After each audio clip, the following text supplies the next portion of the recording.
औरंगाबाद में अपनी 2 सूत्री मांगों को लेकर 102 एम्बुलेंस के चालक और कर्मी दूसरे दिन भी हड़ताल पर हैं। इस दौरान कंपनी और स्वास्थ्य विभाग के अधिकारियों के खिलाफ जमकर नारेबाजी की। हड़ताल पर बैठे चालकों ने बताया कि जिस कंपनी ने बिहार में एम्बुलेंस परिचालन का फ्रेंचाइजी लिया था, उसका कार्यकाल अब समाप्त हो गया है, लेकिन कंपनी के पास पिछले 3 माह का वेतन बकाया है। इसकी जानकारी डीपीएम को दी गई है।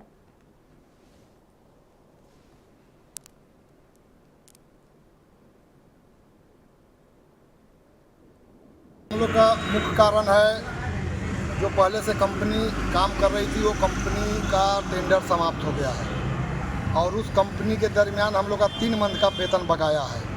वो कंपनी कल हैंड ओवर करने के लिए आया था। हम लोग डीपीएम साहब के पास गए कि अगर कंपनी चेंज हो रहा है तो हम लोग का 3 महीने का वेतन का जो बकाया है वो कौन देगा।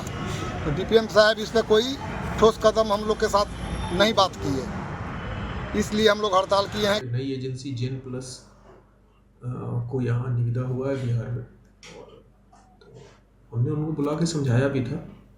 उन लोगों का कहना ये है कि हम लोग को वेतन चाहिए और आवंटन का भी अभाव है। राज्य में हम लोगों ने सूचना दे दी है, आवंटन आते ही हम लोग यहाँ से ट्रांसफ़र करवा देंगे संस्था।